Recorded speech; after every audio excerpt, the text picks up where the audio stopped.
बंद कर ली। अर्जुन आगे की ओर बढ़ चला। कई घंटे चलने के बाद शाम हो गई। अर्जुन थककर एक वृक्ष के नीचे बैठ गया। कुछ देर बाद उसकी आंख लग गई। तभी एक रहस्यमयी आवाज उसके कानों में गूंजी। ये फूल फुलैया का जंगल है, यहाँ वृक्ष चलते हैं। अगर यहाँ तू कुछ देर और ठहरा तो तुझे पता भी नहीं चलेगा कि तू एक स्थान से दूसरे स्थान पर कब पहुँच जाएगा और फिर सदा के लिए इस जंगल की गहराइयों में भटक जाएगा। वापस चला जा। अर्जुन ने आंखें खोली और चारों ओर देखने लगा। तभी उसकी नजर झाड़ियों पर पड़ी। वहाँ एक सोने की चिड़िया बैठी थी।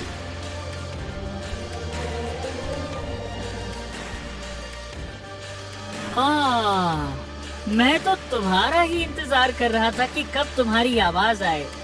साधु महाराज ने कहा था कि वही चिड़िया मुझे झरने का रास्ता बताएगी। तो बताओ ना, झरने का रास्ता कौन सा है? आखिर तुझे झरने का पता क्यों जानना है? अर्जुन ने पूरी घटना चिड़िया को सुनाई। वो जादुई पुष्प परीक्षा लेता है। क्या तू परीक्षा में सफल हो पाएगा? तो ये बात है। अब तुमने सारी स्थिति परिस्थिति को समझ लिया। अब बस मुझे हर हाल में वो जादुई पुष्प चाहिए। तो फिर ठीक है। देखो, चाहे मुझे अपने प्राण ही क्यों ना देने पड़े, पर मैं वो पुष्प लेकर ही लौटूंगा। इतना कहकर सोने की चिड़िया उड़ चली और अर्जुन उसके पीछे चल पड़ा। बहुत दूर चलने के बाद चिड़िया एक जगह रुक गई। अर्जुन ने देखा एक झरना बह रहा था जो रात में सफेद किरणों से चमक रहा था।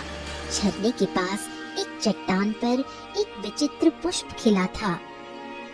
ये वही पुष्प है, लेकिन सोच ले, जैसे ही तू इसे स्पर्श करेगा तू पीछे नहीं हट सकेगा।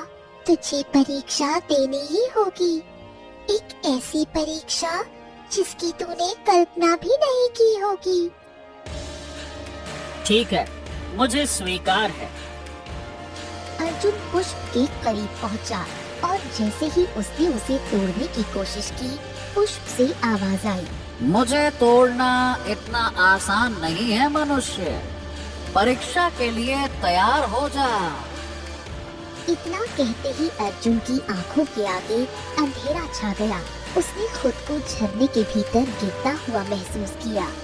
कुछ देर बाद जब अर्जुन की आंखें खुली तो उसने खुद को एक भव्य महल में पाया। कुछ देर बाद अर्जुन चौंक कर उठ बैठा। पास ही एक दासी खड़ी थी जो उसकी ओर देख रही थी। तुम हमें महल में बेहोश मिले थे। अर्जुन हैरान था। वो याद करने लगा कि आखिर वो यहाँ कैसे आया, पर उसे कुछ भी याद नहीं आया। चलो, तुम्हें राजकुमारी बुला रही है। हाँ, हाँ, कौन राजकुमारी? इस राज्य में राजा नहीं बल्कि राजकुमारी ही शासन करती है। दासी अर्जुन को दरबार में ले गई। वहाँ एक अत्यंत सुंदर राजकुमारी सिंहासन पर बैठी थी। अर्जुन उसे देखकर उसकी सुंदरता में खो गया। मेरा नाम राजकुमारी लीलावती है। तुम कौन हो? मेरा नाम अर्जुन है। तुम कहाँ से आए हो? अर्जुन कुछ कहने ही वाला था कि अचानक सिर पकड़कर बोला। मुझे मुझे मुझे याद नहीं है। अपने नाम के अलावा तो मुझे कुछ याद ही नहीं आ रहा है। मैं राजकुमारी मुस्कुराई। चिंता मत करो, तुम्हें सब याद आ जाएगा।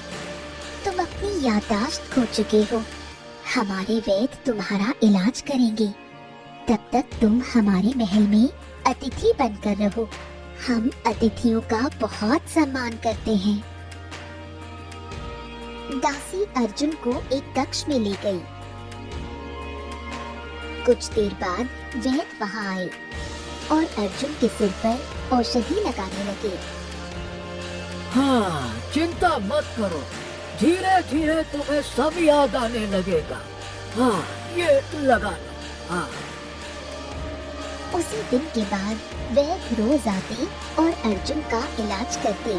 अर्जुन को कुछ आराम महसूस होने लगा।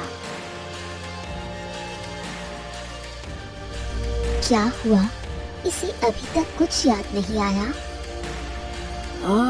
देखिए राजकुमारी, याद तो आ जाना चाहिए था, पर पता नहीं मेरी जड़ी बूटियां असर क्यों नहीं कर रही। चलिए कोई बात नहीं, पर आप चिंता मत करिए, मैं हार नहीं मानूंगा। जब तक इसकी याददाश्त वापस नहीं आएगी, मैं इसका इलाज करता रहूंगा। एक दूसरी जड़ी बूटी मैं लगाकर कोशिश करता हूँ। रुकिए। हमें तुमसे यही उम्मीद थी। वैद्य वहाँ से चला गया। चलो, आज मैं तुम्हें महल के बाहर घुमाने ले चलती हूँ, शायद तुम्हें कुछ याद आ जाए।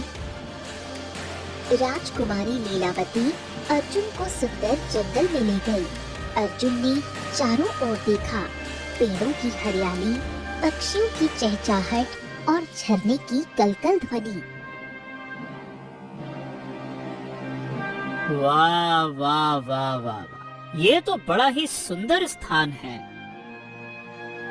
हाँ, जब भी मैं उदास होती हूँ, तब मैं इस जंगल में आ जाती हूँ।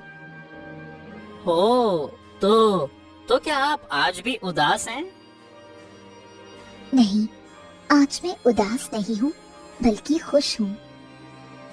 अच्छा, ऐसी